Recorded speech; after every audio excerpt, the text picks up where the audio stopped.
Welcome, party people. Party people, we're back. Where My Killa Tape At? And this one, we are about to geek out again. So if you're not down for it, you can go ahead and skip it. Infinity War is coming up. We've been waiting for this for about 10 years. So I'm going to talk about Thanos. I'm going to talk about Marvel, retconning, and Infinity Stones, Drax, all that stuff. And I have one segment, though, how to approach women and how it pertains to geek life. So listen closely if you want to learn something new, get some new reading material. Check it out.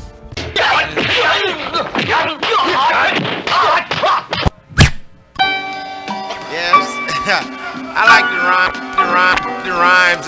All of us are born with the miraculous ability to determine the direction from which sounds approach us. Let us venture into new and uncharted land. People get shook up, when I'm introduced as God. You got that good hair, too. You're the first one out there with a dashiki talking that crap. It's like a jungle sometimes, it makes me wonder how I keep from going under. It's like a jungle sometimes, it makes me wonder how I keep from going under. I pull up, hop out, air out, made it look sexy. They won't take me out my element. Nah, take me out my element. For this episode of Where My Killa Tape At, I am sipping on that Wild Turkey American honey bourbon whiskey. So, I'm sipping on that with some ginger. Of course, my favorite. I love whiskey and ginger. So, I'm definitely sipping on that for this one. Feeling nice. It always goes down smooth and always puts that heat in my chest. Word is born. Where My Killa Tape At?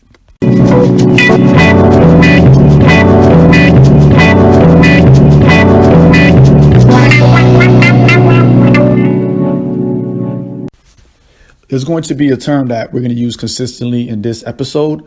It's called retcon. You can hear me say retcon or retconning. And it's short for retroactive continuity. It's a literary device which seems to be used over and over again nowadays, particularly by comic book writers. Pretty much what it is when they come up with a new storyline, it might contradict something that happened in the past to that character or group of characters. So what they do is they create another story, like a flashback, to kind of add some story or nuance so it can make everything fit. A good example would be back in the 90s, some idiot at Marvel was like, hey, what if Peter Parker was a clone of somebody by the name of Ben Reilly? And, of course, the average Spider-Man reader was like, what is going on? So they actually went back and did a flashback to demonstrate how Peter Parker is a clone. So now you have the clone conspiracy saga, which for some reason Marvel has brought back, even though it was probably one of the worst stories they ever did. But that's just an example. But actually, this is not only done in comic books, it's done on television as well and in books. The most notable being Sir Arthur Conan Doyle when he killed off Sherlock Holmes, and audiences were upset. So he had to go back and change a couple of things to act like he didn't die. So we have the Hounds of Baskerville. So, that's it right there. That's your 115th nerd moment here on Where My Killa Tape At. I hope that helps.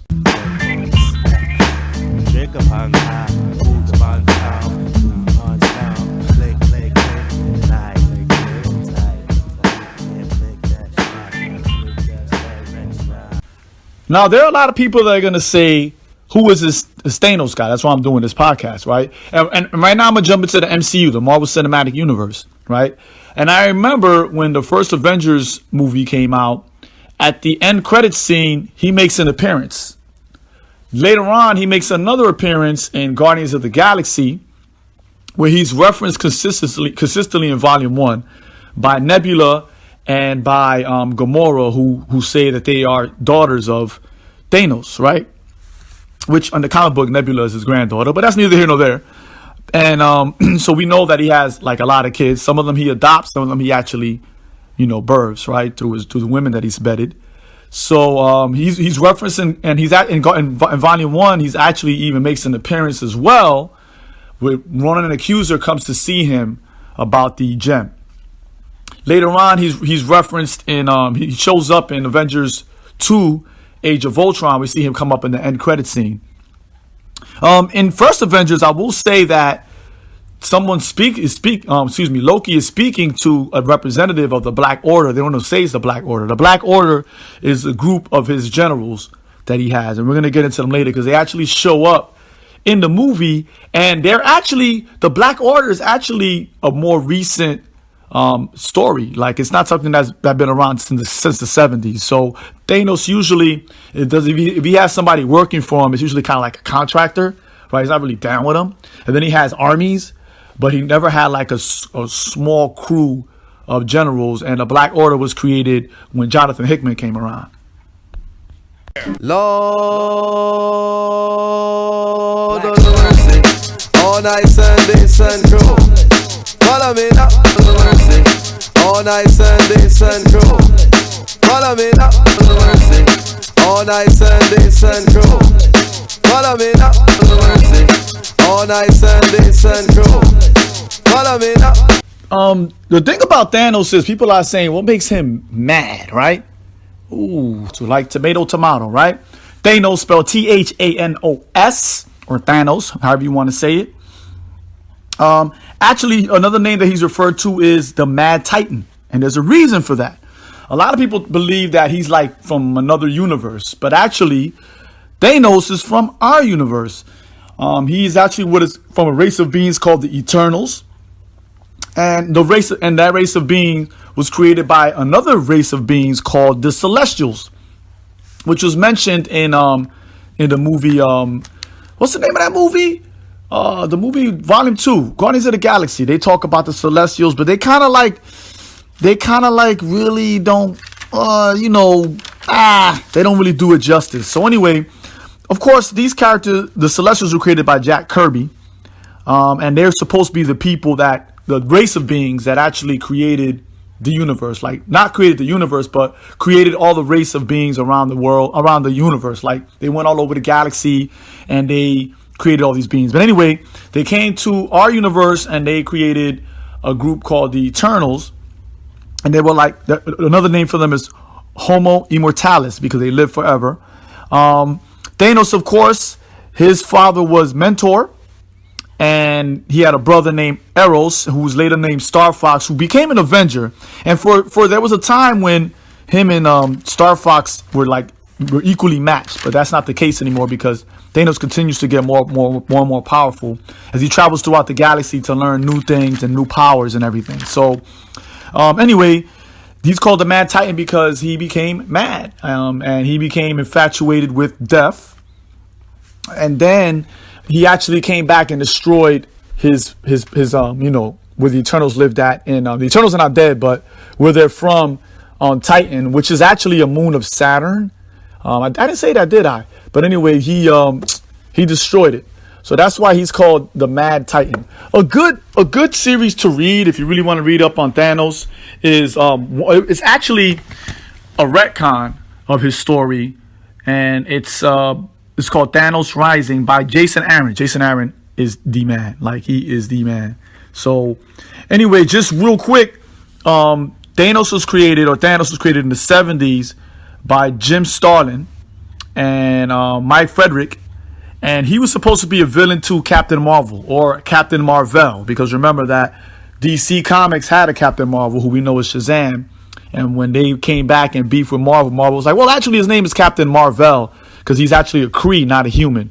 So he was originally a villain of Captain Marvel.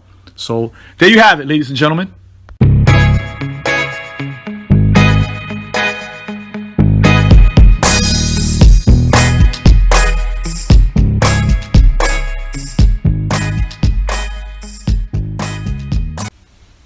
The thing about Thanos, the question we got to ask is, what makes him mad? Like, what is it? Well, and this is something that when they bring up a story of Thanos, we don't know if this is a figment of his imagination or it's actually happening. Like, when we talk about the story, the Infinity Gauntlet, which we'll talk about later, he actually is speaking to death. And the thing is that Thanos is trying to marry death, like actually death. And we're gonna do a sidebar later on, but he believes that death is his mistress. And don't get me wrong, Thanos has been around the universe, and he got around like Tupac. He sure did. And he had a lot of kids here and there. He even got grandkids. But he always wanted to marry death. And I know it sounds crazy, like, holy smokes, He wants to marry Death. I know they don't get into it in the MCU, but the whole entire thing of him trying to destroy parts of the universe and take over and have like this Death cult is because he wants to impress Death, and Death has told him that for him to impress him, he has to give her more souls, right?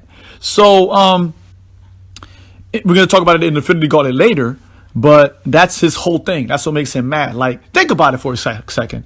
Of all the things you can be insane about, he is mad about Death, which is not new, right? Because, you have Seti from Egyptian mythology, who's supposed to be like the god of death, and there's like a death cult from that. So that's believable. And in a way, in its own mad way, it kind of makes sense, right? Because there are only three things certain in this life, right? Taxes, change, and death, right? We're all going to die eventually, right? So it kind of makes sense, right? So in that crazy sense, right? In that mad sense, I don't want to use the word crazy, but that's why he's called that. And we're going to get into the Infinity Gauntlet story later, but pretty much his idea of trying to marry Death, his infatuation with it, is what brings him on this path to learning how to destroy things and people as quickly as possible.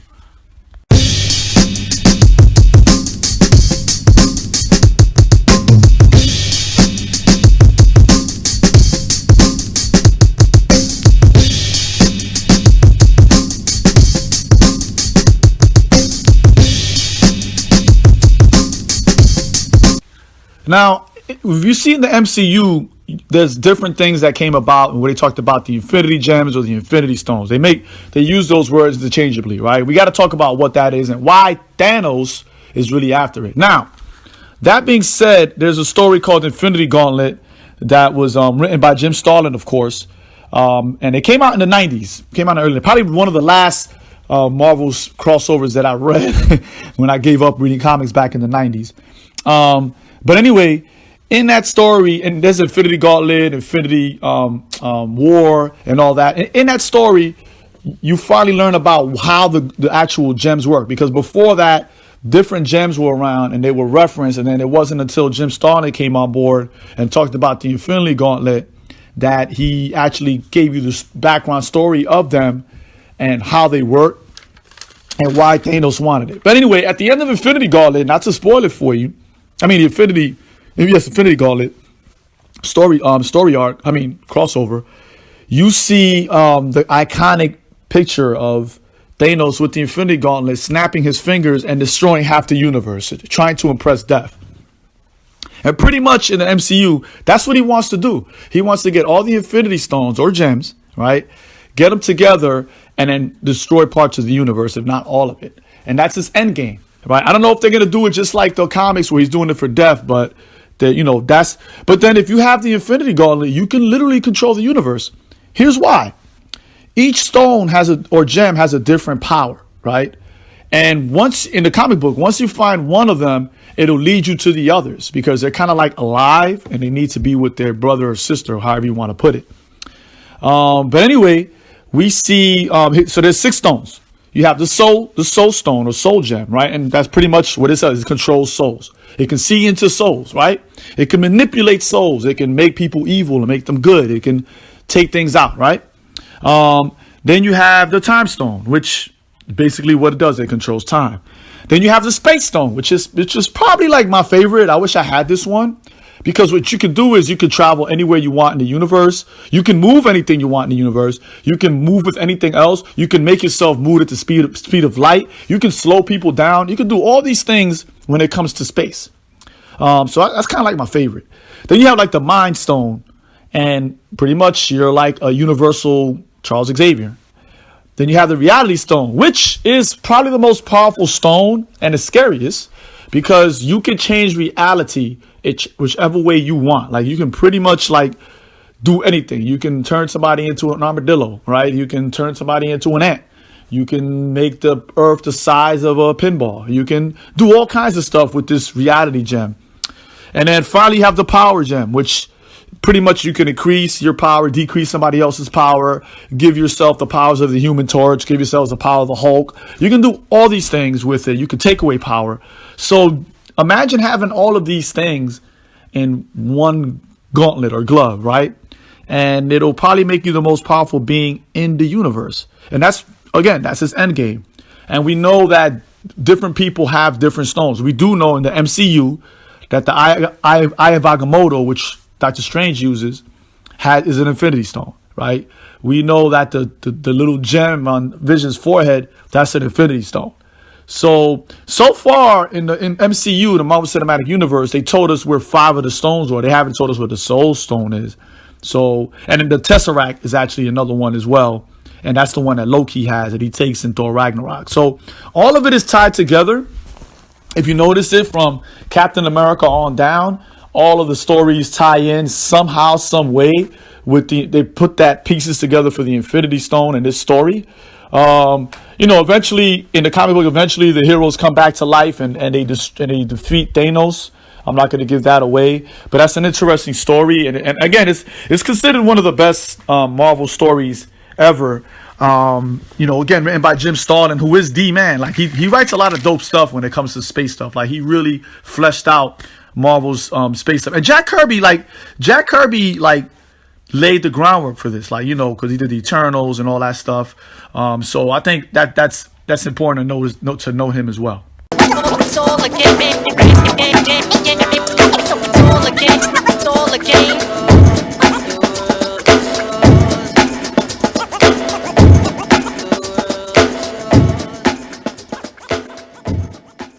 I gotta make a quick reference in Guardians of the Galaxy as well. Drax, who's actually a Guardian of the Galaxy, was actually created in the 70s, in 1973 actually, and he was a human. His name was Arthur Douglas.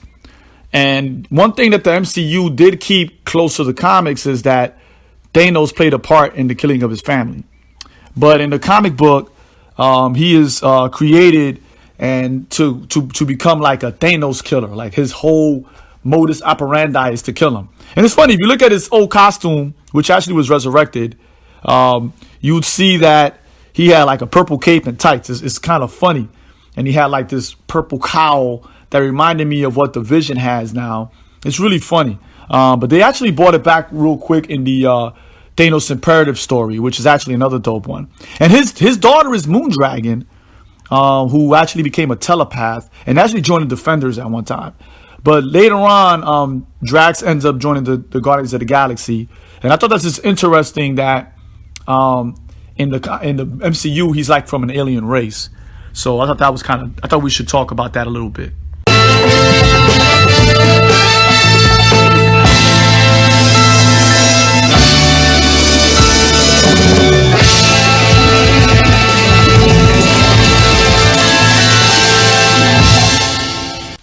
A good story to get to learn about the Black Order would be Jonathan Hickman's Infinity series. It's actually really, really, really, really dope. It's a 6-issue series.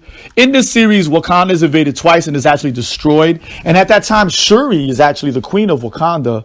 And it's really, really important to read that. And there's some issues that tie into it. Right now, this is an ongoing debate about Jonathan Hickman. They're saying that he's probably the best Avengers writers ever. I'm going to throw my hat into this fight and say that, yes, Jonathan Hickman is the best Avengers writer ever. I'm saying that right now, and I'll fight anybody in the street. And that's not to say, and we got to be careful, it's not to say that because he's the best that everybody else is horrid. No, it's not that. I just think that Jonathan Hickman was someone who brought different elements, especially from his Fantastic Four run, and he tied everything together into a long story that really culminated into something really dope. And I think it's a difficult thing to do. Mind-boggling, it's mind-boggling because you got to take all the stuff from the Fantastic Four that he did, his run on that, and that's like 70 issues. And then his new Avengers run, and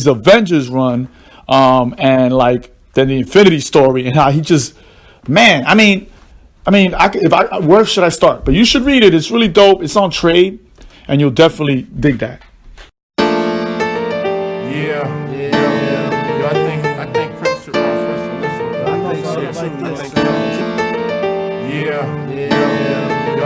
I think Prince should run first on this one. I'm going to say one thing, though, real quick, because I hear a lot of people like, yeah, this going to be a great idea. No, it's not. The Vision and the Scarlet Witch never liked it, thought it was stupid, thought the resolution was stupid. all that. Really, not a really big fan of the Vision, even though that Tom King series was actually pretty dope. But other than that, nah, man, I ain't trying to. Nah, man, it's kind of whack. Like, that's kind of whack. So I hope they don't do that in Infinity War.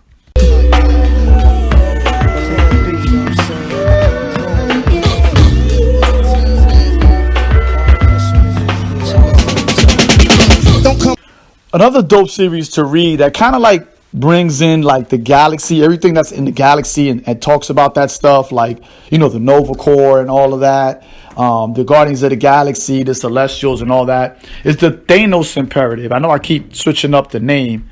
And it's written by Dan Abnett and Andy Landon, excuse me. It's probably another one of my favorites that came out in the 2000s. And it's a 6-issue series. You can probably get it on trade. And in it, like they like the Guardians of the Galaxy have to team up with Thanos to save the universe. I know, right? Crazy. But definitely got to check it out. You would love it. This is gonna have all your favorite characters in there. And they even take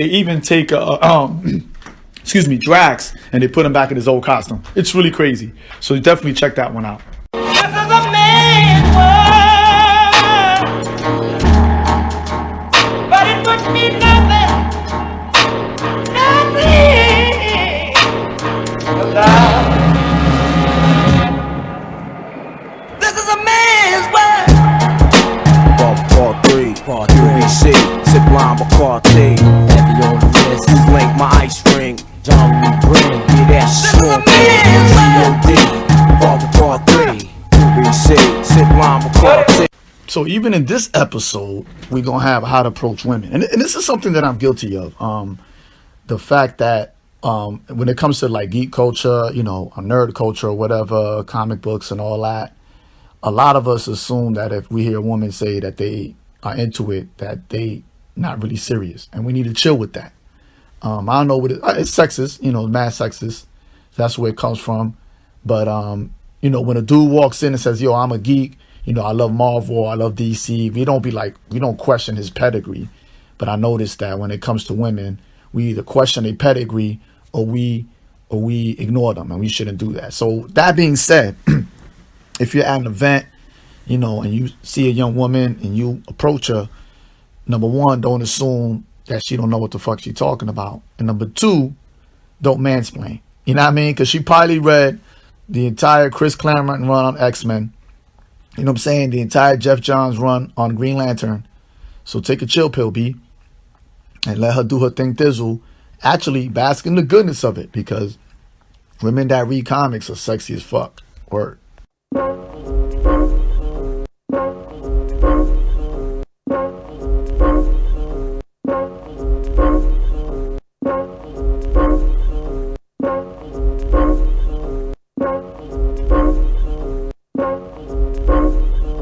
So now the moment you've been waiting for, who is going to catch it? Who is going to die? Who is not going to survive Infinity War? Now, I don't know, because I remember hearing that in an interview that Kevin Feige said that when these people die, they're not coming back. Now, no one is referencing this interview. I'm going to find it and hopefully put it in our show notes. But he did say that. And here is, and he also said, I know recently he just said, Kevin Feige said that someone significant is going to die in the first 5 minutes of the movie. So someone really big is going to die that's going to impact everything else. So there are people saying that it's Loki. I don't think it's going to be, I think Loki's going to catch it. But I don't think he's a person that he's referring to. Anyway, here we go. Here are my picks. Vision is going to catch it. Doctor Strange. And the reason why I say that is because Benedict Cumberbatch, did I say his name right? He's the only Avenger or star that got to see the entire script. So I'm thinking he's going to catch a bad one. Iron Man, Tony Stark, of course. Nebula, which is Thanos' daughter. Loki. Thor, of course, is going to get it. And Baku, yes, he's going to get it. People are going to get mad when they hear this, but Wakanda is going to be destroyed. As you see that in that scene where Thanos invades Wakanda, this is going to be destroyed. And it won't be all of it. It'll catch one. And those are my picks. I have 8. There's going to be some other minor characters that die. I do not think that Hawkeye is going to die. I do not think that Black Widow is going to die. And I do not think that Captain America is going to die. And I know there's some contractual issues with the gentleman that plays Steve Rogers. I get it. But those things could always be worked out. And I don't think the Hulk is going to get it either. And that's because he's probably the only one that can really can take a hit from Thanos and survive. I think he's the only Avenger. So everybody else, if they get hit a particular way, is not going to happen. Oh yeah, I believe that that Drax is going to die as well. I should have wrote that down. Drax is going to die from the Guardians, and yep, I think he's going to catch it. Everybody else is going to survive, even Peter Quill, even Star-Lord. So those are my picks of who's going to get it. So it's 8 people and 1 fictional city. So there you have it. Let me know what you think. Again, fight me, and I can go by little, which reason there is. I know for Robert Downey, he's done. He can't do it no more. He's not doing it. Doctor Strange, because his movie came out a couple years ago, right? 2 years ago, and they never said a sequel. Vision, because he has one of the stones in his head. Nebula, because she's somebody that's disposable. Loki, because Thanos doesn't need him anymore, right? And there's a scene where they show him giving up the cube, and I'm pretty sure the way Thanos gets down, he don't do nobody no favors. He doesn't. And Baku, because I saw a clip where he's fighting, and then I saw another clip, a behind-the-scenes clip, where it's like a blue screen and there's like an explosion, and he's like in the explosion. So I think that he's gonna get it. Wakanda, because New York is destroyed, so Wakanda. And Drax, because when he sees Thanos, I'm pretty sure he's gonna be out for blood. He's gonna be irrational, and somebody from the Guardians got to die. Like somebody from the Guardians got to die to really force the issue. So there you have it, ladies and gentlemen. Again, thank you very much.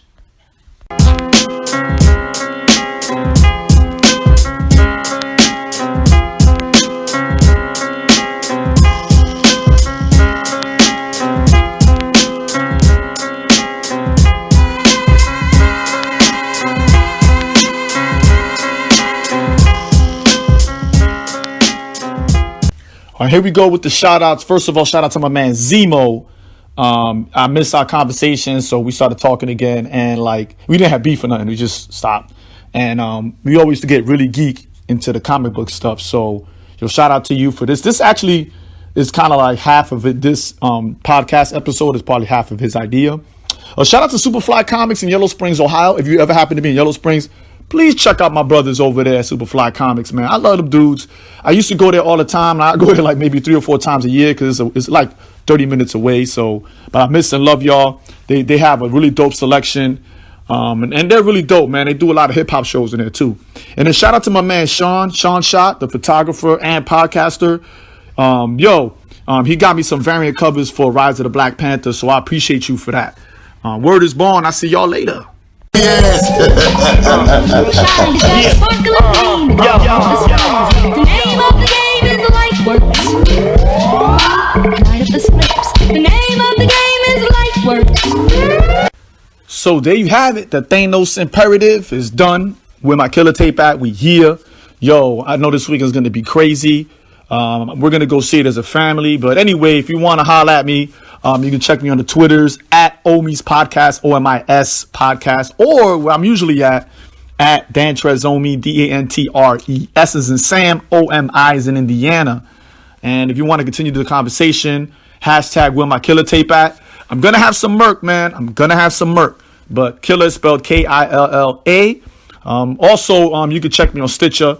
But also you can check me on Google Play. I am on Apple Podcasts. You notice I didn't say iTunes. Apple Podcasts, and also on SoundCloud. And YouTube is where I put all my old episodes until I can get some dough. But I'm gonna be putting up some stuff. I'm gonna be putting up my Cash App and all that for those of you that want to donate to the show. It's all love. But I'm gonna have merc, man. Mark my words. Peace. Each time I